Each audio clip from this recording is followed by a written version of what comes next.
on creating a healthy real estate environment. I hope first of all that you can all hear me correctly and understand my accent.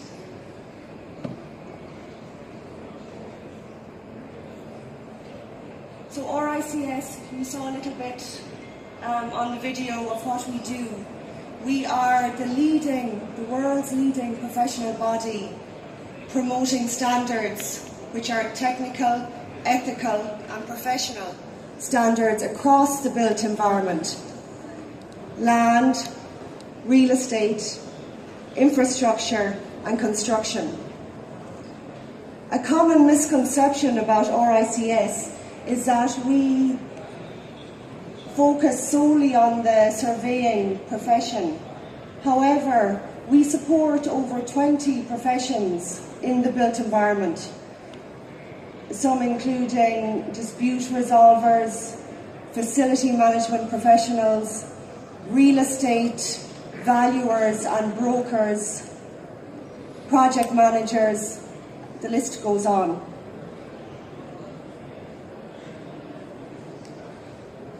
RICS provides chartered status to about 180,000 around the world. In Qatar there are 1,100 members.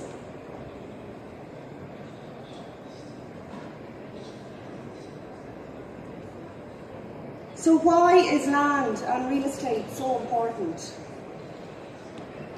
Well, it affects every single one of us. It's the homes we live in, where we work, our investments and our pensions. So a staggering 70% of the world's wealth is in land and real estate. 70%. Hence its importance.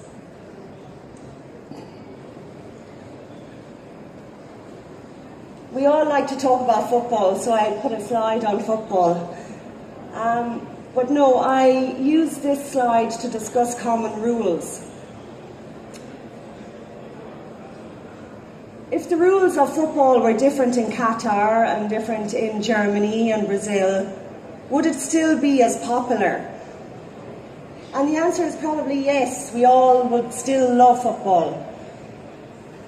But if the rules were different, could we in fact hold a World Cup, bringing all the nations together? And no, we couldn't. So it is the same for the real estate sector. 20 years ago, it was all right for all the different countries to play by different rules. But today, with globalization, it's really important that everybody is speaking the same language. Not alone globally, but also locally. So the banks and financial institutions, the developers, occupiers, government, everybody really needs to start speaking the same language. Sorry. Okay, I have here a report produced by JLL. They are the real estate experts for Jones Lang LaSalle surname.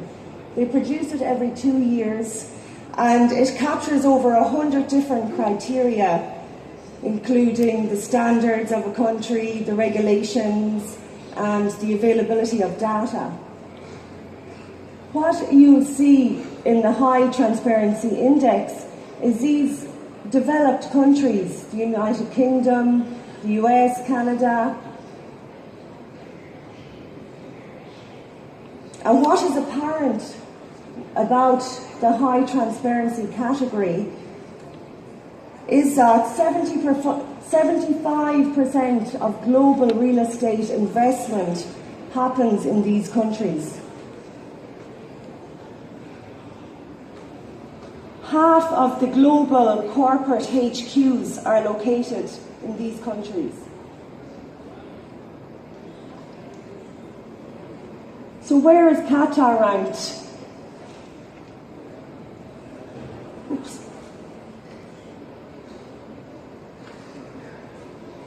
Where is Qatar ranked? So actually Qatar is at 74th position on this transparency index. Thanks.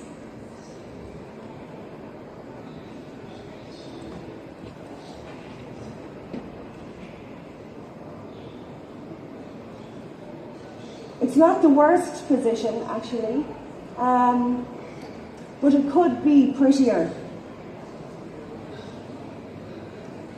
Qatar's real estate is really in its infancy, and with the adoption of standards, it could easily and very quickly move up in these ranks. So we view this as an opportunity.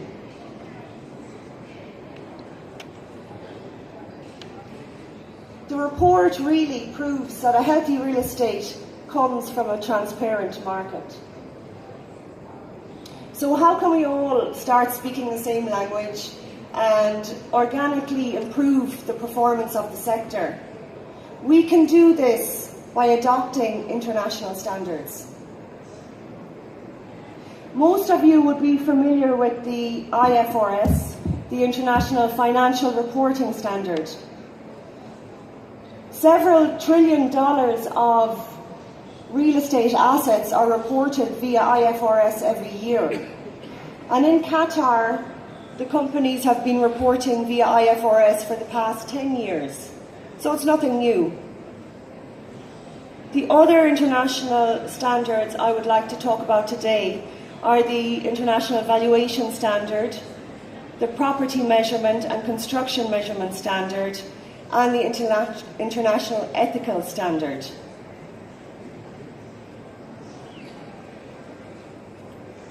So the G20 and the major financial regulators around the world blamed poor asset valuation as being the main cause of the financial crash in 2008. Banks were collapsing all around us. They had hugely overextended themselves, and the world, or the financial world at least, was in turmoil. The aim of these international standards is to mitigate this risk.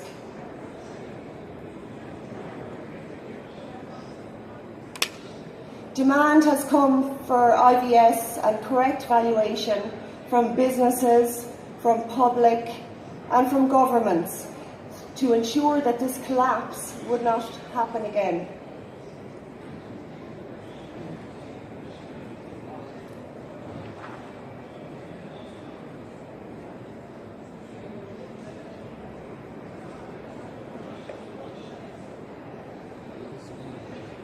So what IVS does is that it defines the exact process that a valuer should use in order to produce compliant and auditable valuation reports, in a nutshell.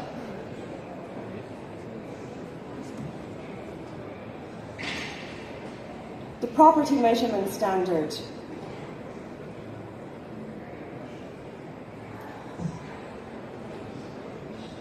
What is included in property measurement can vary significantly depending on where you live in the world. In Spain, for example, residential property includes the swimming pool. In India, the car park is often included, even if it's off-site. In the Middle East, hypothetical floors can be included.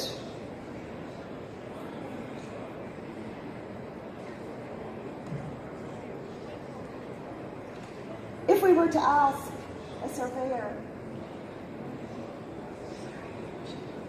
if we were to invite 20 surveyors into this room and ask them to measure the floor space, we would probably get 20 different answers. Not that any of them would be really wrong in their answers, it's just that they would be using different standards.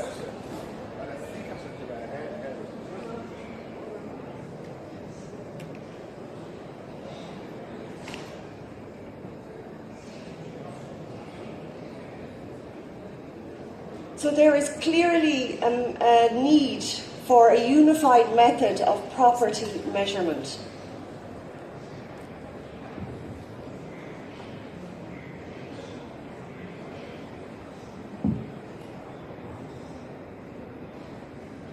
IPMS came about with 13 not-for-profit organisations gathering at the World Bank in 2013, and today consists of more than 85 organisations.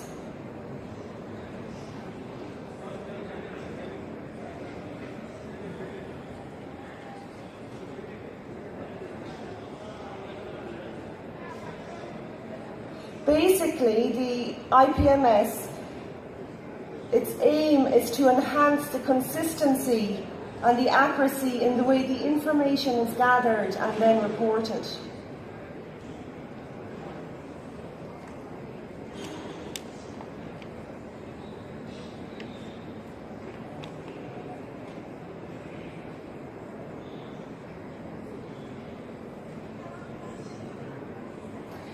Considering energy efficiency and building metrics, if buildings are measured differently, how is it possible to gauge their energy efficiency and their carbon footprint?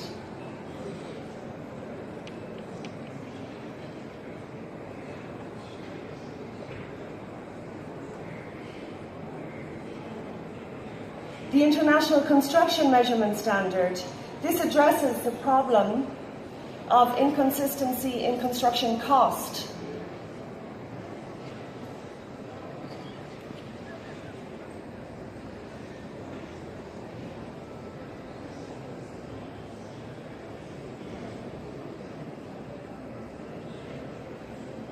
Basically, it's a method for reporting the total cost of construction. For example, if the Qatari government using ICMS could compare the cost of constructing a road in Al Wakra against a road construction in Al Khor, against that of any other road being built around the world. Same for airports and hospitals, etc.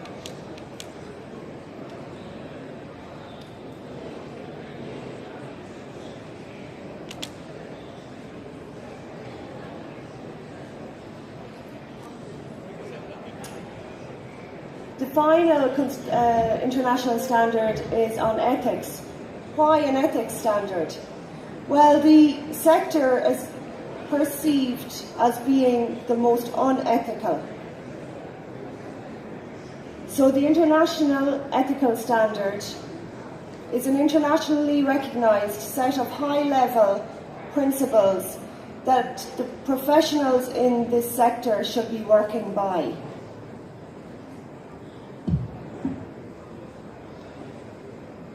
These are the 10 core principles. And being a member of RICS or a regulated firm, it's an integral part of so.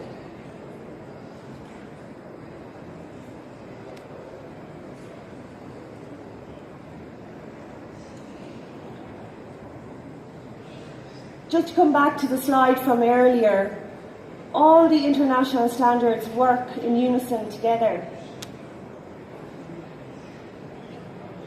There is one part of the slide I haven't touched on yet, and that is conflict avoidance and alternative dispute resolution.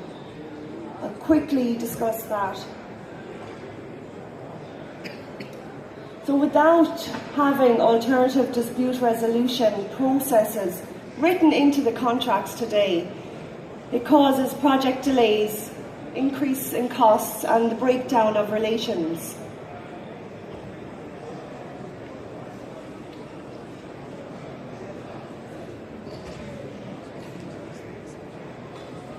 RICS have one of the oldest ADR services. We facilitate ADR between parties. We train expert witnesses, arbitrators and mediators. And we also advise and consult on how these mechanisms can be included into contracts.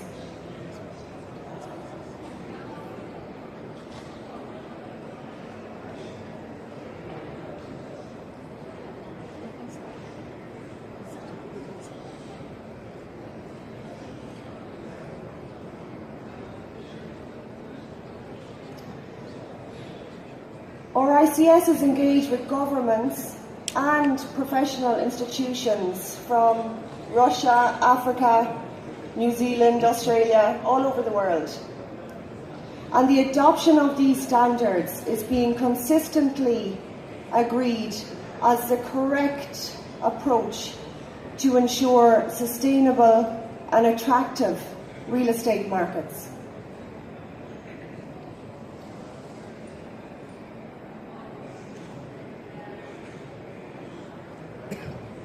Thanks for your time. I'll open up the floor to any questions.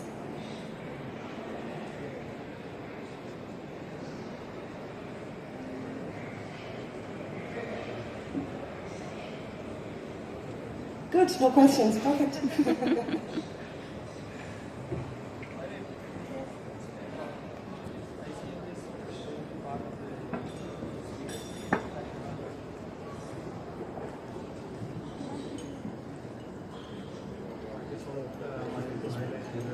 ICMS will be taking into going into the document of QCS inside the park. Yes, so Qatar Construction Standards Specification, QCS 2018, is being released, and the government and the committee are very interested in these international standards and are including them into the new release of QCS 2018. So the standards, particularly the construction measurement standard and the property measurement standard, will be a fluent standard used in the country very, very soon. Thanks.